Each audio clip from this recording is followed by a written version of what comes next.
Morning, Meridian, and welcome to Business Buzz. We're joined here today at the offices of Hummel Architects, and I'm here with Mandy Boam, principal, and Scott Staubhar, partner with Hummel Architects. Hummel is a firm that's been designing buildings here in Idaho for over 130 years. Congratulations, and thank you for welcoming us in today. Thank you. It's nice to have you. 130 years. Wow. That's an incredible milestone. What do you think has allowed your firm to thrive for more than a century? Yeah, it has been a long run. 5 years ago, we celebrated our 125th, so we're doing it again here 5 years later. I think it started at the great beginning. The two original architects that founded the firm were exceptional at what they did. One was John Turtelot was a really talented designer. Charles Hummel, sort of the namesake of the firm, was more technical, more mathematical. So the two came together, and for whatever reason, they just knocked it out of the park. They got the Capitol building, the Egyptian theater, so admin building at the University of Idaho. So there's been a lot of houses along like Harrison Boulevard and Warren Springs. So they just created a really good body of work from the very beginning, and then subsequent architects were attracted to that and came into the fold. A couple of them were actually the sons of Charles Hummel. Then Charles Hummel, the second, if you want to call him that, who brought me in, was the grandson. So there's this really nice lineage of architects that just sort of played off of that beginning. And today we're still leveraging that. We get to work in all sorts of public realms. We get to hire the best people because they want to be a part of that. So at this really great start, we've always been able to leverage off of, to jump off. Okay. Yeah. I add quickly to that. I think the ability to change and morph with the times. Lots changed in 130 years. A lot of changes in 130 years, and the change gets faster and faster as the years get shorter and shorter. And just being able to adopt the latest technologies and to embrace change is really the only way that you can keep going. Okay. So as architects, your work physically shapes the built environment that we're in. How do you think about the impact your projects have on the people and places around them? Yeah, because of that body of work that started with our founders and then continue to do, it's all in the public realm, more or less. So it's been schools. K-12 was one of our markets, higher ed, healthcare, specific to the Meridian area. We did Rocky Mountain High School, Mountain View High School, Renaissance High School for the West Ada school district. So just buildings that shape lives. So high school, for instance, kids are going there to learn, to socialize, grow, be out, and get physical exercise. So just one example of how our projects take a person, create community, and let them grow. We're going to talk about our health. I know you're going to ask us about one of our big projects. Yes. We'll talk about healthcare in a minute, but the same is true of higher ed. We've got science buildings, dormitories, or it's just types of buildings that people make their way through. So buildings have a sense of their own. Whatever is going to be going on in that building, it's got to accommodate that. Yeah. The best things I think we can do is work with that specific client and design a building for their use and their environment and related to what's going on around them. We're not just plopping a building down and copying and having other people use it. It's designed specifically for the client. So after 130 years, what continues to inspire and motivate your team in the work you do daily? We knew these questions were coming, so we had a chance to talk that one over. For me, it's just discovery and collaboration, just like Mandy mentioned. All these buildings come from an idea, a need from a client, or a need for something, structure or otherwise. And so we start with our clients and just, what do you want? And how are we going to bring that to reality? So we call it programming. It's a process of back and forth, iterative conversations, and then ultimately that goes to design, collaboration between the client and all of us, and ultimately you end up with a project that we've just been talking about.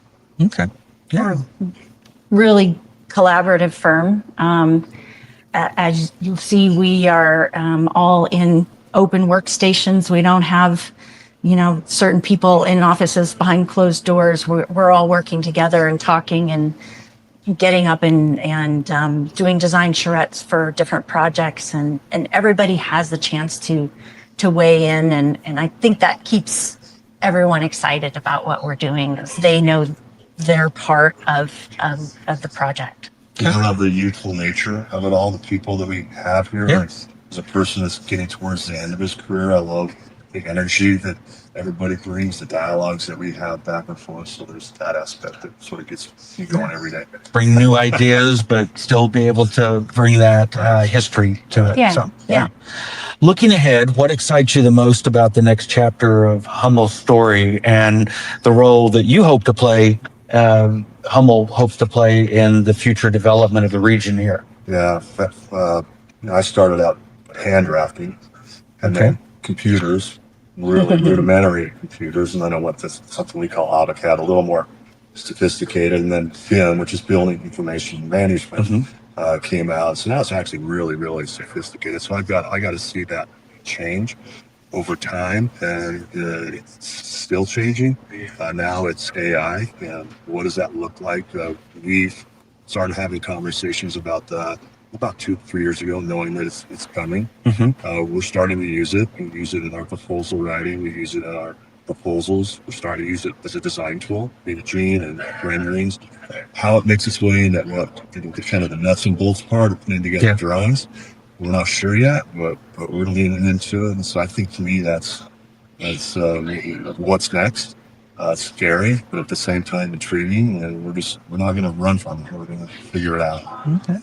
Mandy, your background, you didn't start with a drafting table. No, but just a little bit after that. But yeah, I guess the same thing from my perspective.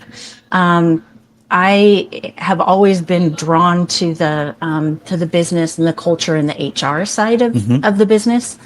And watching how Hummel has grown and changed over the years. I've been here just over 20 years. When I started, we had about 17 people on staff, and I was one of 2 women in the group. And so watching the architecture interior design industry has kind of changed, and with that our firm has changed in that there's a lot more. I think we're about 50-50 now with the women and the men.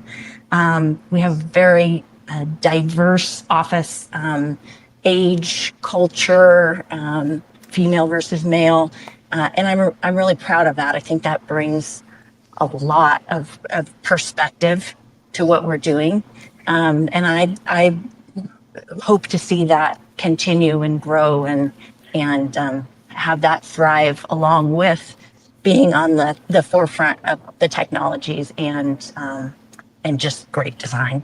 Okay. Yeah. Scott, is there a recent project here in the Treasure Valley that you feel represents the kind of impact that you're... I kind of alluded to it earlier. St. Luke's is one of our most significant, important clients, and right now we're doing a major expansion of the downtown campus. It's 1 million square feet. It's the project number was 2014, so it's been worked on for 12 years, and it's not finishing up till 2030. So a long haul project, but really, really important project. Imagine, won't have to imagine much longer, a place that's really welcoming, patient friendly, family friendly, all new equipment, designed for modern healthcare. So it's the one we're kind of all really, really proud of. Long time to bring it here, but it's a special one for me. Yeah. Project a like little that more doesn't come complicated on. than a house. A little bit. Yeah, a lot more complicated. I was just going to say, a project like that doesn't come around very often, and it's kind of an honor to be able to say that we worked on that in our careers. We're also doing from an interior design standpoint, also doing the interior design of that building, and it's the biggest thing that we've ever worked on, and to be able to put our mark on that is wonderful. I'm really excited to see it Well, finish. it's been a long project coming, and it probably will be one you work on even after this phase of it's finished. Not So- me. She will. Mandy, what's the best way for our viewers to learn more about Hummel Architects if they wanted to just dig a little more? Yeah, well, we're easy to find on our website, hummelarch.com. And then we are also on all the social media, different social media platforms that are typical. Our main office is right here in downtown Boise on 10th and Idaho. And we're happy to have anybody Call us or visit. call us, come by, check us out.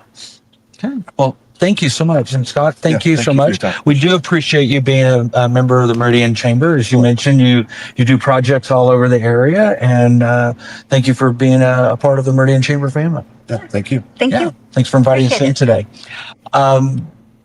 Meridian, there's some upcoming events that you can participate in. We do have our scholarship awards luncheon coming up next week. There's still some tickets available for that, so be sure and come out and see the scholarship recipients for this year's program. And then our first Friday event is hosted by Grand Canyon University. That's on Friday, May 1st. We also have the Meridian Mayor's Prayer Breakfast coming up May 14th. The tickets are still available. Our after hours for May will be held at the Idaho Pups and Ales. So come out for that evening after hours event. And then finally, just keep on your radar, June 3rd, the State of the City address, where Mayor Robert Simonson will deliver his address to the business community. Until then, Meridian, have a great weekend.